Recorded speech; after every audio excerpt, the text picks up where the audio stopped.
The rain had turned the forest road into a river of mud. Ilawan Mossgrove lay face down in it, her thin dress soaked through, her body too broken to move. Every breath sent fire through her ribs, blood mixed with rainwater trickling from the gash above her eye where Aldrich's ring had split the skin. She could still hear his voice, calm and measured, as he'd dragged her from the carriage. "You ungrateful wretch, I fed you, clothed you, gave you a roof when your parents left you with nothing." His boot had connected with her stomach.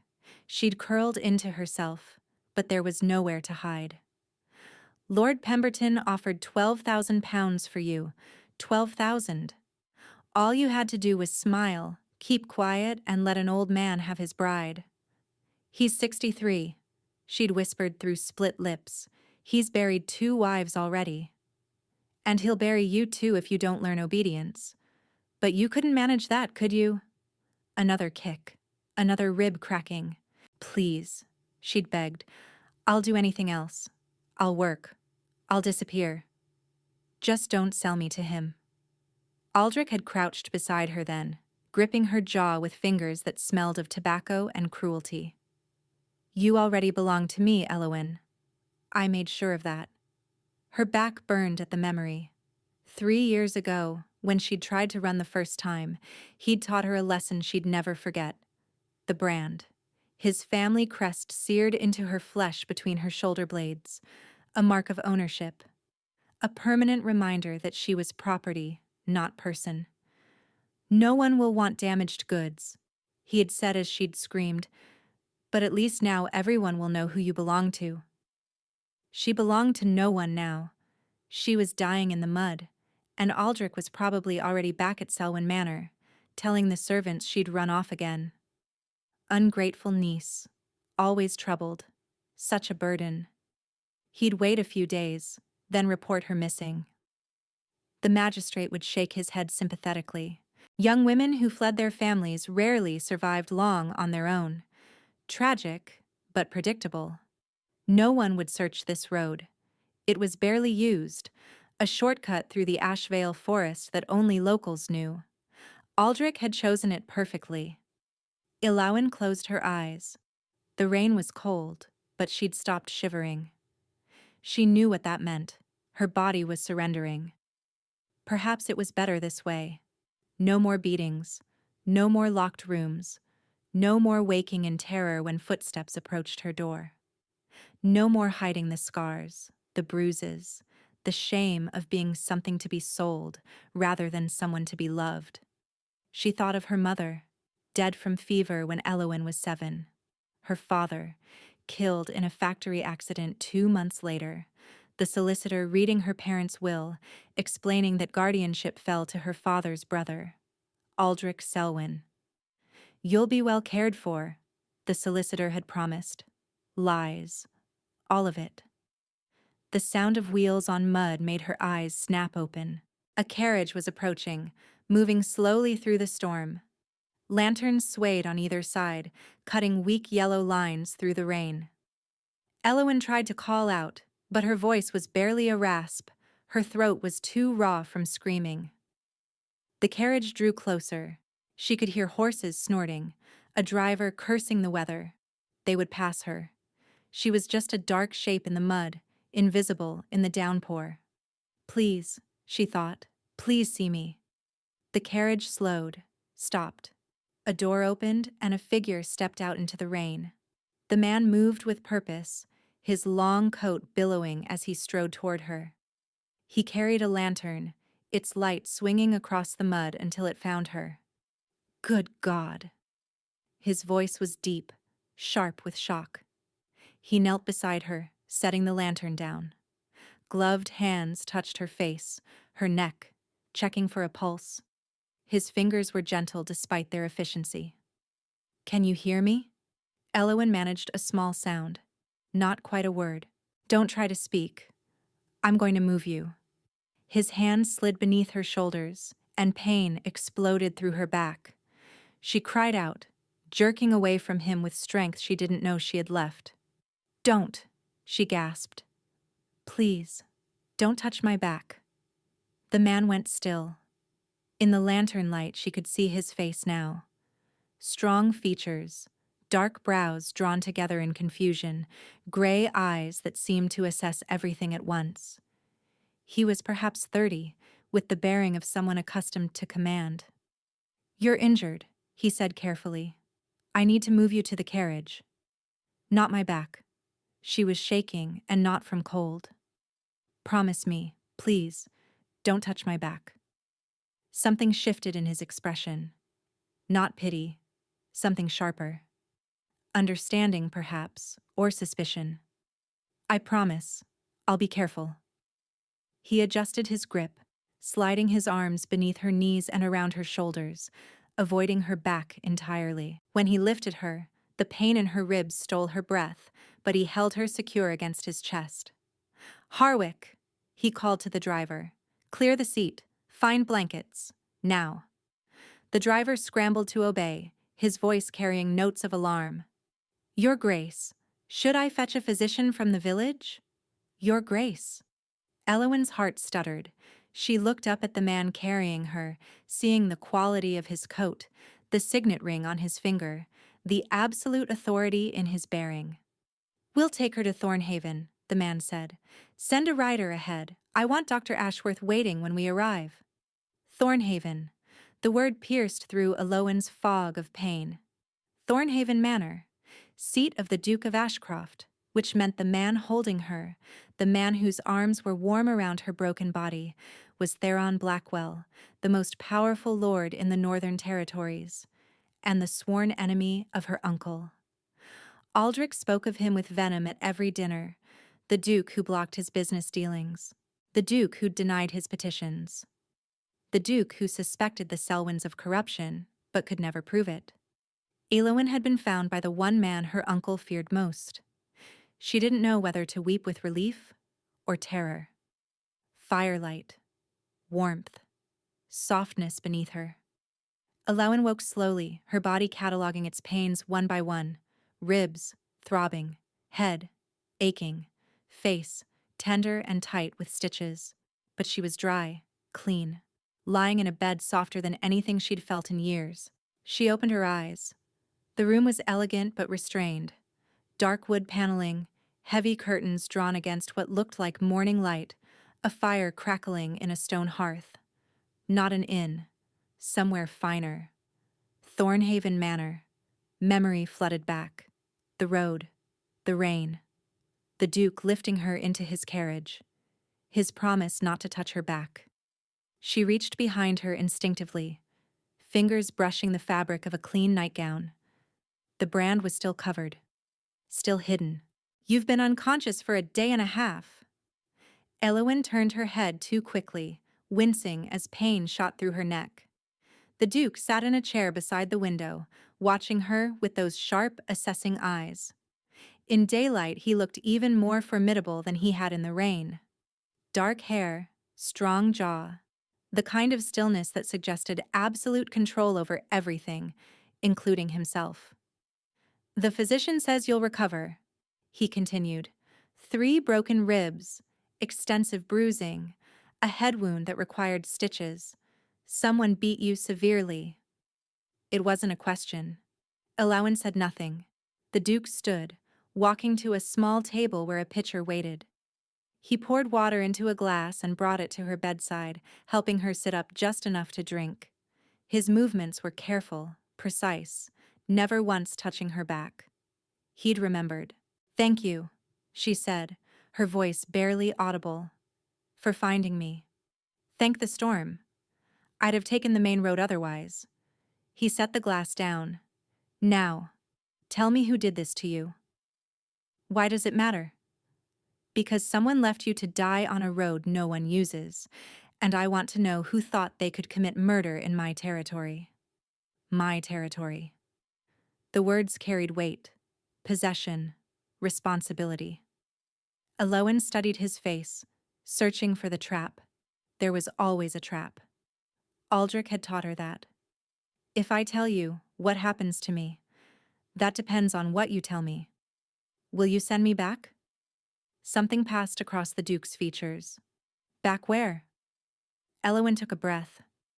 It hurt, but she forced the words out anyway. To my uncle, Aldrich Selwyn. The silence that followed was absolute. The fire crackled. The Duke's jaw tightened. You're Selwyn's niece, he said slowly. The one who supposedly ran away years ago? I didn't run. I tried once. He made sure I'd never try again. Her voice was steadier than she expected. He's been hiding me, using me, and when I refused to marry the man he'd sold me to, he decided I wasn't worth the trouble anymore. Sold you? Lord Pemberton. £12,000 for a virgin bride. The word tasted like ash. I said no, so my uncle threw me from his carriage and left me in the mud to die. The Duke was very still. When he spoke, his voice was controlled, but she heard the edge beneath it. Aldrich Selwyn has been under investigation for 3 years. Fraud, extortion, abuse of tenants. I've never been able to prove any of it. He leaned forward, his gaze locking onto hers. But you've been inside his household. You've seen things. Haven't you? Elowen's heart pounded. She had seen things. Ledgers with false entries, letters threatening farmers who couldn't pay, servants who disappeared after asking too many questions. She'd seen it all, memorized it all, because information was the only currency a powerless girl could hoard. Yes, she breathed, I've seen everything. The Duke's expression didn't change, but something in his eyes caught fire. Then we have much to discuss, Miss Musgrove. The Duke returned to his chair by the window, but his posture had changed. He sat forward now, elbows on knees, fingers steepled beneath his chin. A predator who just scented prey. Tell me everything, he said, from the beginning. So Elowen did. She told him about her parents' deaths, about the solicitor who'd handed her to Aldrich like a parcel, about the first years, when her uncle had merely neglected her, leaving her to servants who ranged from indifferent to cruel. She told him about the night she'd turned 16, when Aldrich had looked at her differently for the first time, when he'd explained that she was no longer a burden, but an asset, a commodity. He started presenting me to wealthy men, she said, her voice flat. Widowers, old lords who wanted young wives, men who'd pay handsomely for someone with no family to ask questions. And you refused them. I refused the first one, Lord Whitmore. He was 72 and had a reputation for cruelty. Elowen's hands twisted in the bedsheets. My uncle locked me in the cellar for 2 weeks. No food, barely any water. When he finally let me out, he said the next time I refused, it would be worse. But you refused again. Lord Pemberton would have killed me, maybe not quickly, but eventually. I decided I'd rather die on my own terms than his. The Duke was silent for a long moment. When he spoke, his voice was carefully controlled. The brand on your back. When did that happen? Elowen flinched. How do you know about that? You begged me not to touch you there.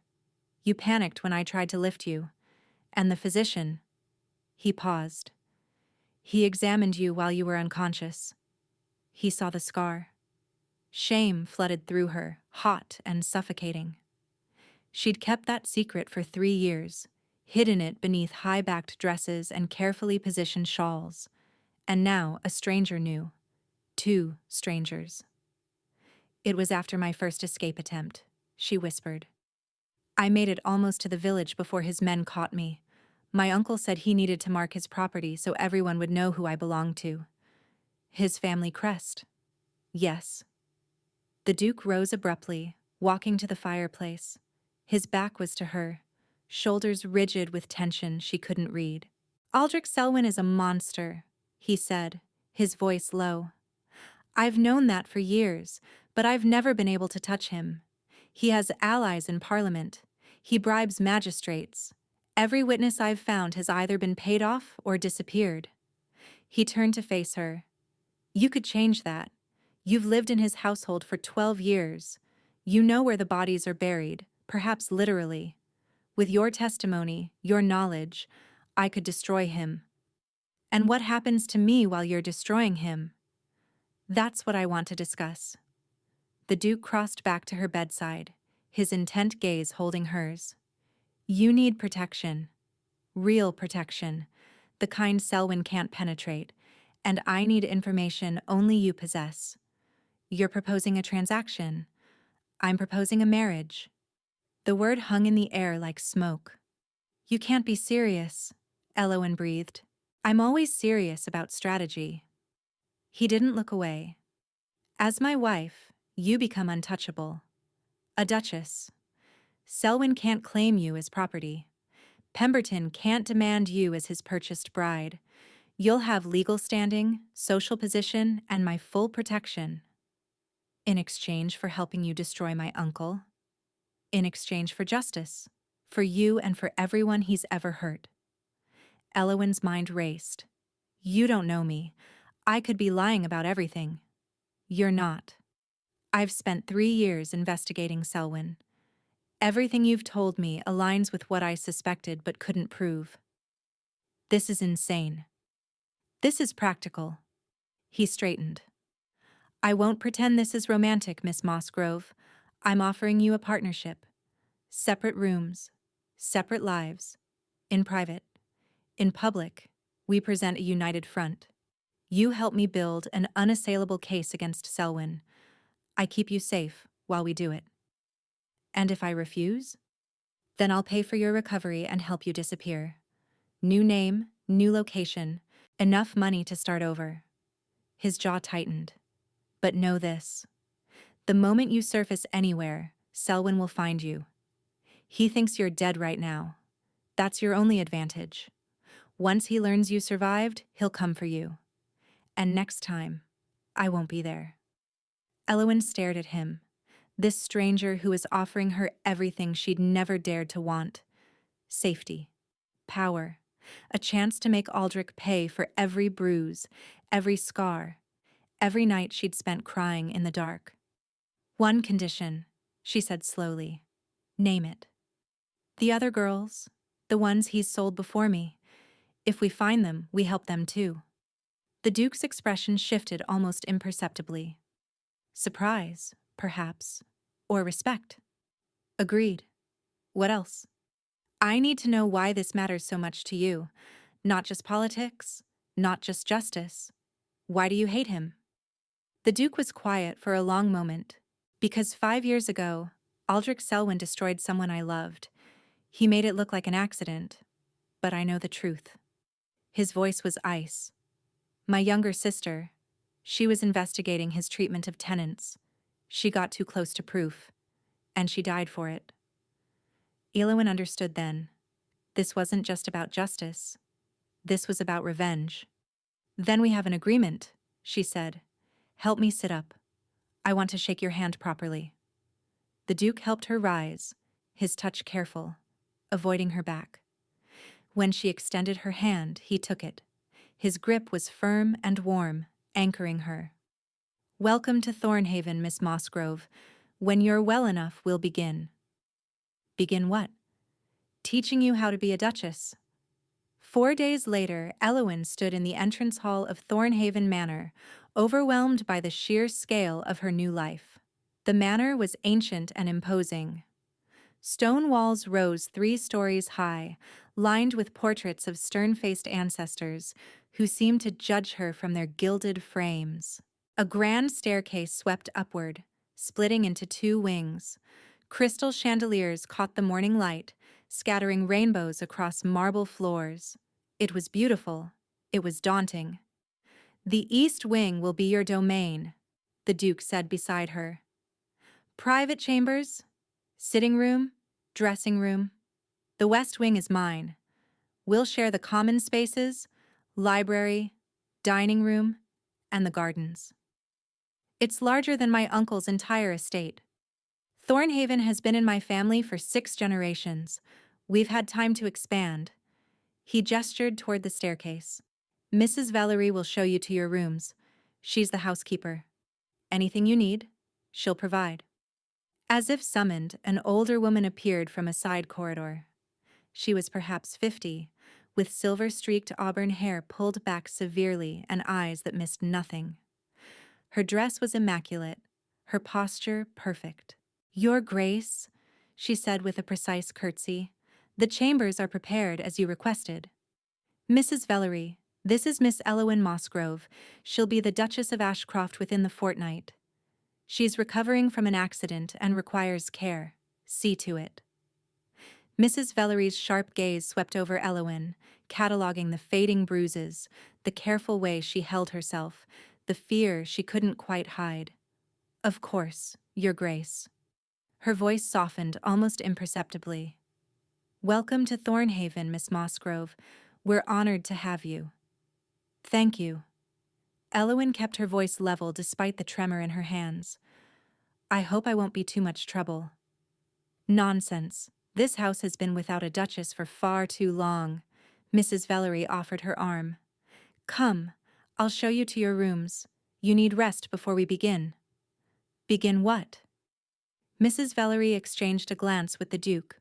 "Your transformation," she said simply. "You have 12 days to become someone your uncle won't recognize, someone society will respect, someone who can walk into any ballroom in England and command attention."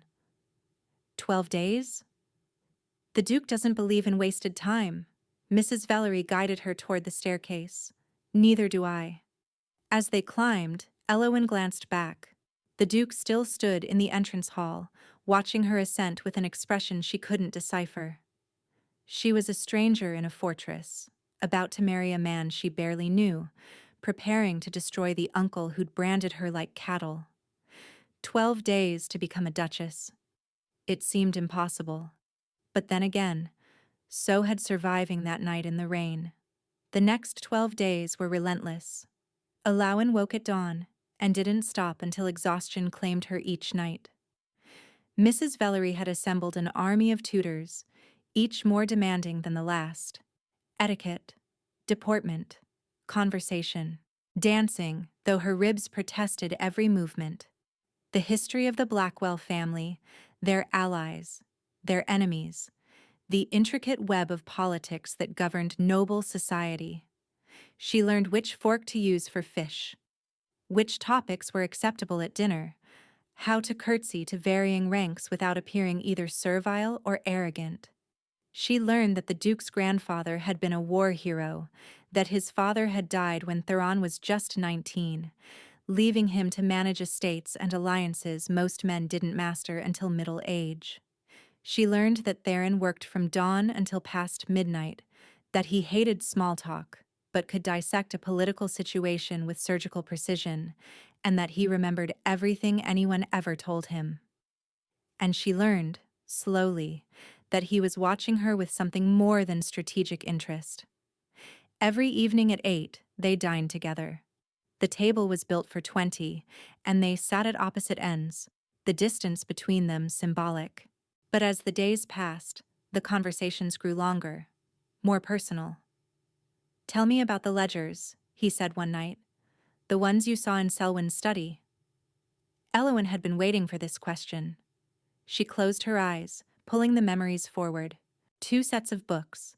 The official records showed modest profits. The hidden ledgers showed the real numbers. She opened her eyes.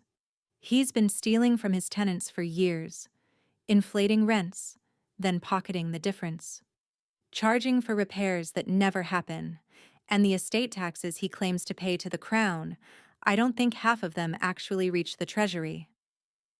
Tax evasion. The Duke's voice was thoughtful. That's a hanging offense. There's more. The servants who disappear, the ones who ask too many questions. Elowen's voice dropped. There's a groundskeeper, Mr. Finch. He keeps a separate book of names. People who were employed at Selwyn Manor and were never seen again. The Duke set down his wineglass. How many names? 17, over the past decade. Silence stretched between them. When the Duke spoke again, his voice was rough. "My sister's name, is it in that book?" "I don't know. I only glimpsed it once. But..." Elowen hesitated. "Your sister, What was her name? Corinne. The word seemed to cost him something. She was 23, brilliant, stubborn. She believed she could change the world by exposing men like Selwyn. What happened to her? A riding accident. Her horse threw her near the cliffs on Selwyn's property. She'd gone to interview a former servant who'd agreed to talk. His jaw tightened. The servant vanished the same day. Corinne's death was ruled accidental. No investigation. No justice. Elowin reached across the vast table, though she couldn't possibly touch him at this distance. The gesture felt important anyway.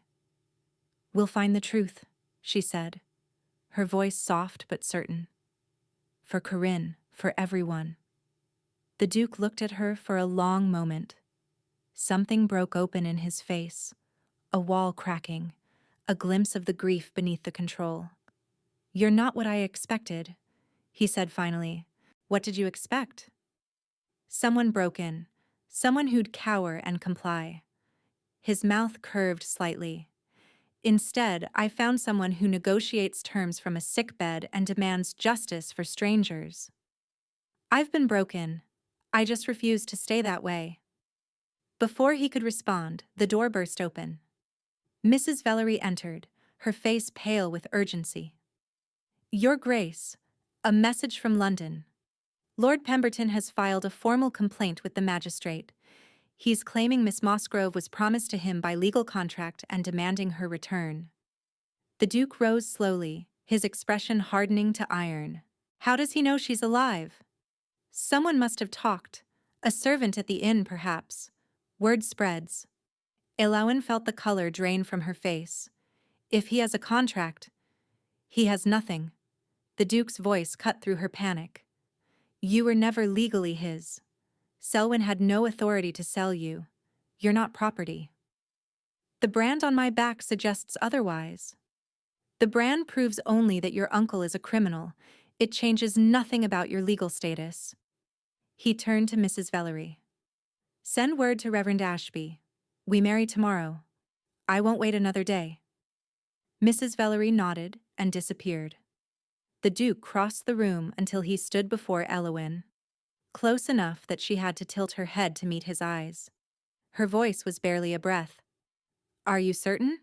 Once we do this, there's no going back." "I was certain the moment you asked me to save the other girls before yourself." His hand rose slowly, giving her time to pull away. When she didn't, he brushed a strand of hair from her face. The touch was gentle, careful, nothing like the hands that had hurt her before.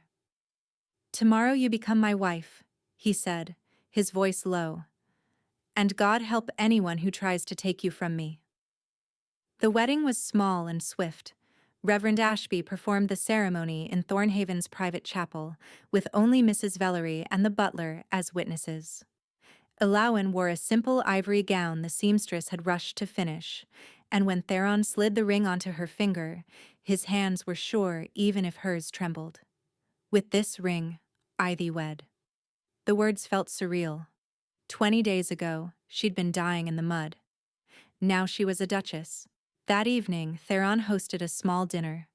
Nothing elaborate, just 8 guests, political allies, minor nobility, people whose opinions mattered in the circles where reputations were made and destroyed.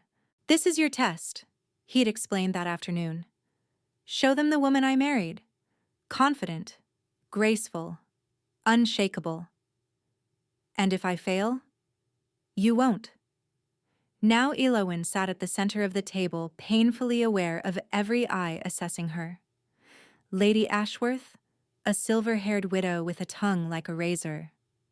Lord Crestwick, a banking magnate whose investments shaped fortunes. Sir Hadrian Voss, a barrister with connections to Parliament. And others, each more intimidating than the last.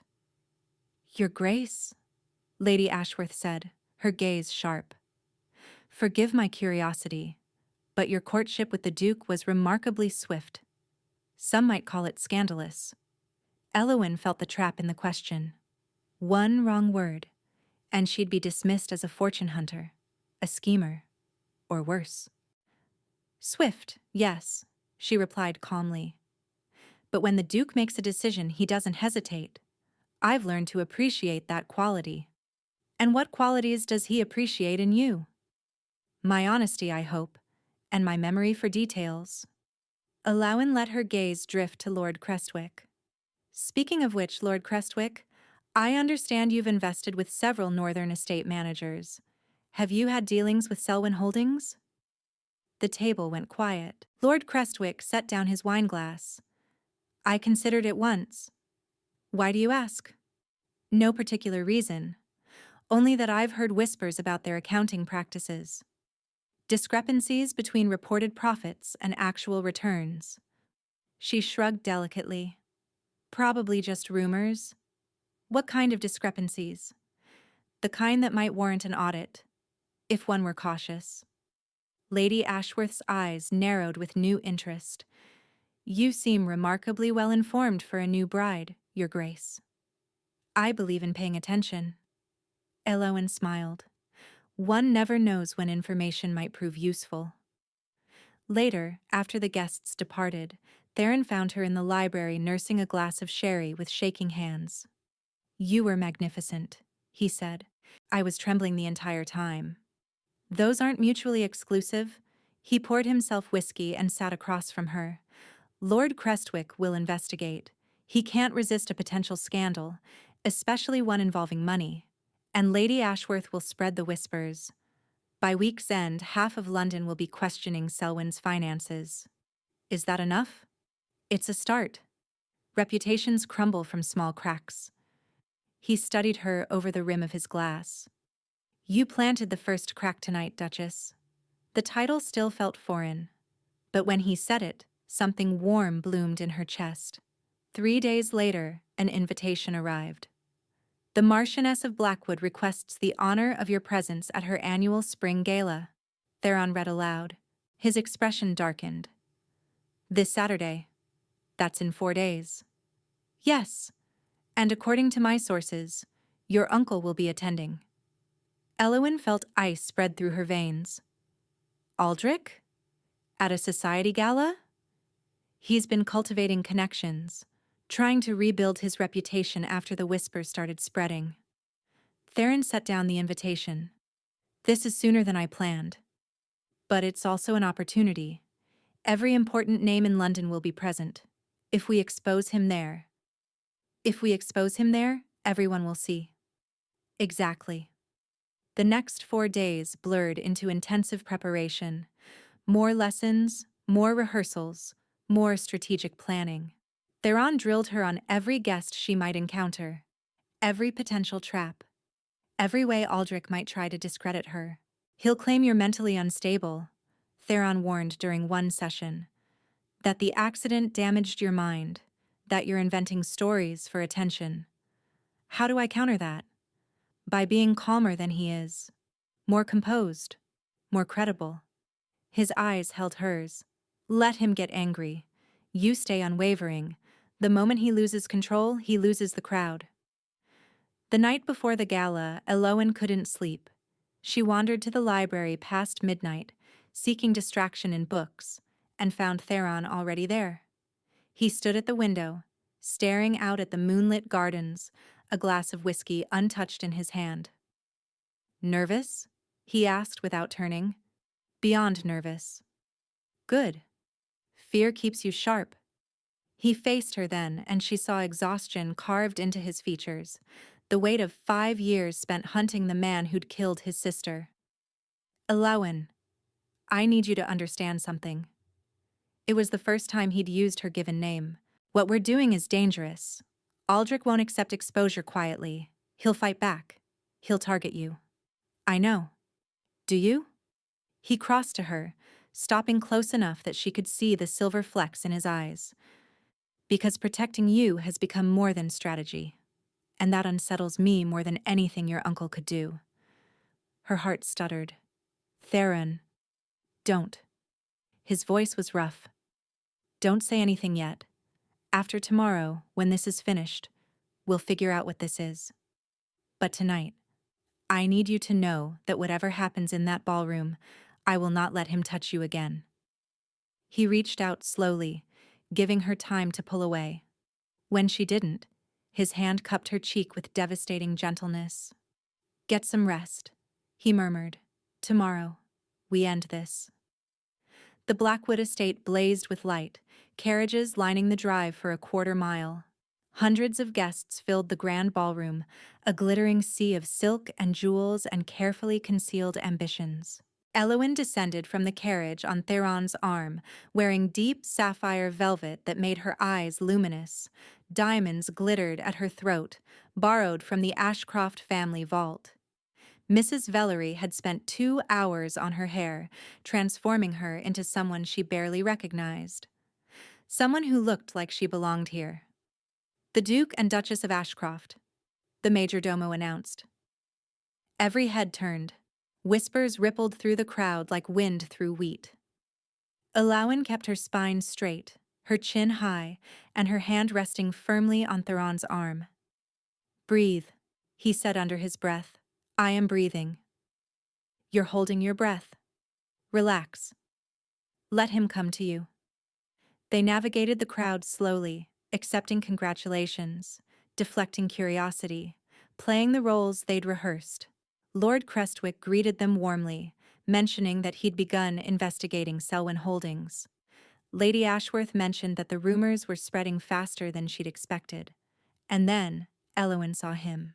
Aldrich Selwyn stood near the champagne fountain, dressed in his finest evening clothes, laughing at something his companion said. He looked exactly as she remembered, handsome in a way that concealed the rot beneath, confident in his untouchability. He hadn't seen her yet. "Hold yourself together," Theron said in a low voice. "I'm holding. Your hand is crushing my arm." She forced herself to loosen her grip.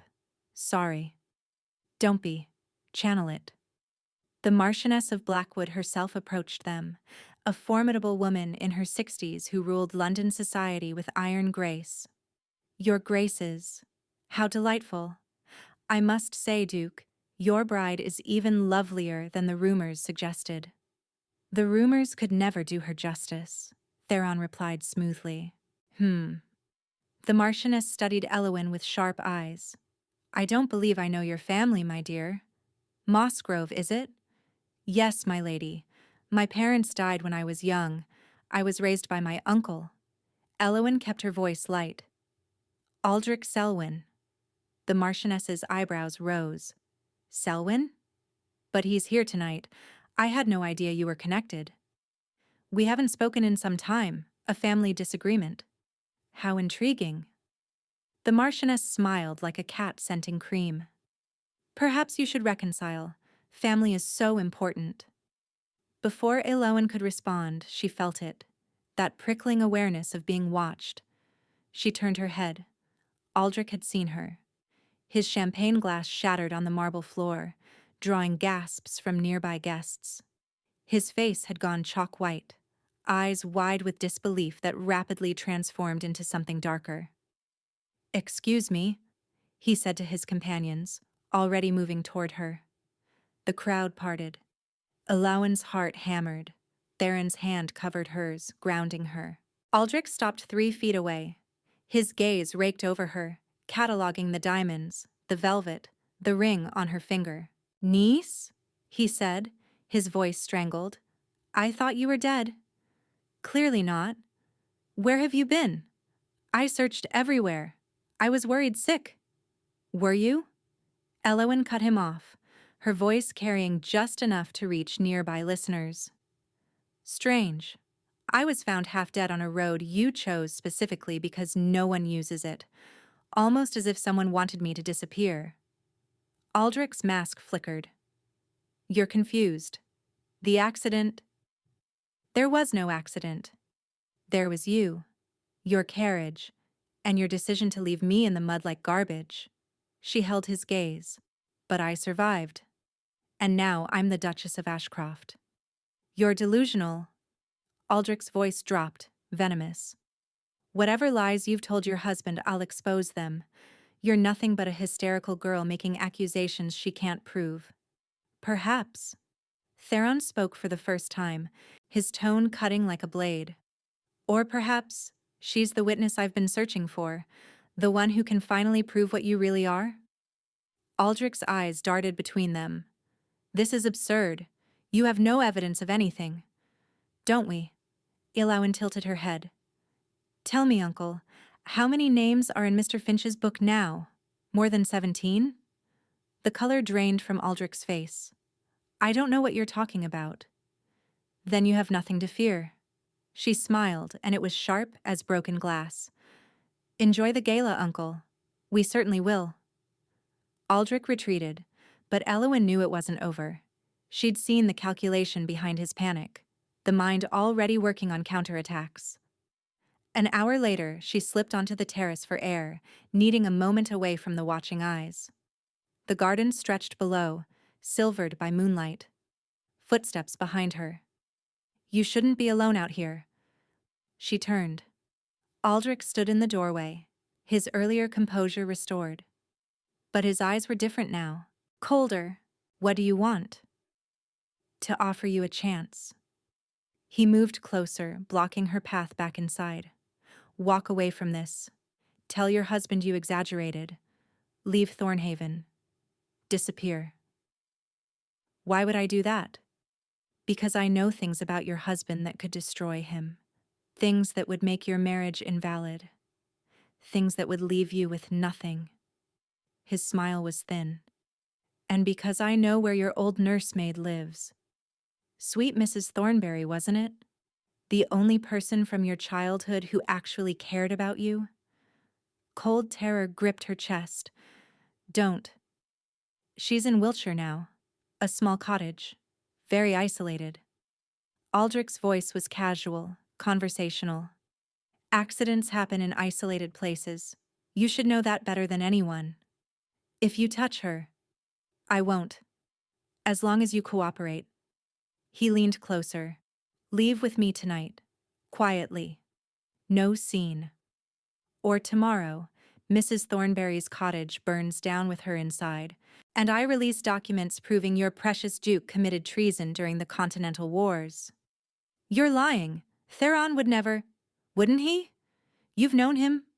What? A month? I've been gathering leverage on the Blackwell family for years. Aldrich's hand shot out, gripping her wrist. Choose, Elowyn. Come with me, or watch everyone you care about suffer. Let her go. Theron's voice cut through the darkness like a blade. He emerged from the shadows of the terrace, his expression unreadable as iron. Ashcroft. Aldrich released Elowyn's wrist, stepping back. Eavesdropping is beneath a duke. So is threatening women, but here we are. This is a family matter. She's my wife. That makes it my matter. Theron moved between them, positioning himself like a shield. Whatever documents you think you have, produce them. Let the courts decide their authenticity. And Mrs. Thornberry will be under armed guard by morning, as will every other person Elowyn has ever cared about. Theron's voice was deadly calm. You underestimate how thoroughly I've prepared for this, Selwyn. I've spent 5 years learning your methods. I know how you operate, and I know you're bluffing. Am I? The documents you mentioned don't exist. My military record is impeccable. I verified it personally when I realized you might try this. Theron smiled, and it was chilling. You have nothing. And tomorrow, everyone will know it. Aldrich's composure finally cracked. You can't prove anything against me. I don't need to prove it tonight. I just need doubt. Suspicion. The right whispers in the right ears. Theron stepped closer. By morning, 3 separate investigations will be launched into your finances. Lord Crestwick has already found discrepancies. Lady Ashworth has already spread rumors. And my wife has already provided testimony to Sir Hadrian Voss, who, as you may recall, has the ear of the Home Secretary. That testimony is worthless. The word of a damaged girl against a respected. A damaged girl with a brand on her back, bearing your family crest. Theron's voice dropped to a whisper. Did you think she wouldn't tell me? Did you think I wouldn't document it? The physician's report is already filed. Photographic evidence, sworn statements. Aldrich went gray. Go back to the party, Theron continued. Smile. Pretend everything is fine. And tomorrow, when the magistrates come, you can explain to them why you branded your niece like livestock. Aldrich fled. The moment he disappeared, Eowyn's knees buckled. Theron caught her, pulling her close, his arms wrapping around her with fierce protectiveness. I've got you, he breathed against her hair. You're safe. Mrs. Thornberry. We'll be protected. I promise. I already sent riders before we left tonight. His hand stroked her back, carefully avoiding the scar. I told you. I've prepared for everything. Eowyn pulled back enough to look at his face. Why? Why go this far for me? Because you asked me to save the other girls before yourself. Because you negotiated terms while barely able to stand. Because in a month, you've shown more courage than most people show in a lifetime. His forehead pressed against hers. And because somewhere between finding you in the mud and watching you face your monster without flinching, I fell in love with you. The words hung between them like stars. Theron. You don't have to say it back. I know this wasn't supposed to be real. I know we married for strategy. She kissed him. It wasn't gentle or careful. It was desperate and fierce and full of everything she'd been too afraid to feel.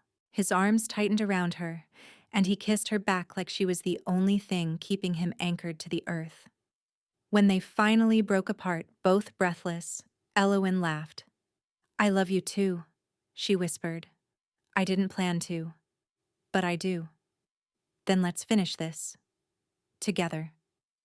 The next morning, Eowyn stood in the Blackwood Estate's grand drawing room, facing 40 of London's most influential citizens. The Marchioness had agreed to host what she called a clarifying conversation.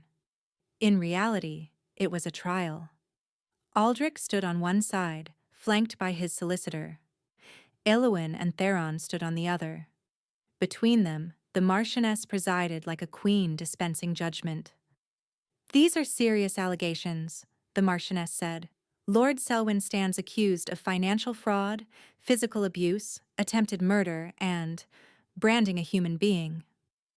Murmurs rippled through the crowd. Allegations without proof, Aldrich's solicitor declared. My client is a respected member of society. The Duchess is clearly disturbed, seeking revenge for imagined slights. Then let us examine the evidence. Theron's voice cut through the noise. He produced a leather folder. Financial records from Selwyn Holdings, showing systematic embezzlement from tenants over the past decade, verified by Lord Crestwick's independent audit. Lord Crestwick stepped forward. I reviewed the accounts personally. The discrepancies are substantial. Hundreds of thousands of pounds diverted into hidden accounts. Forgery, Aldrich spat. The Duke fabricated the physician's report, Theron continued, producing another document. Documenting a brand scar on the Duchess's back, the Selwyn family crest, confirmed by 3 independent medical professionals.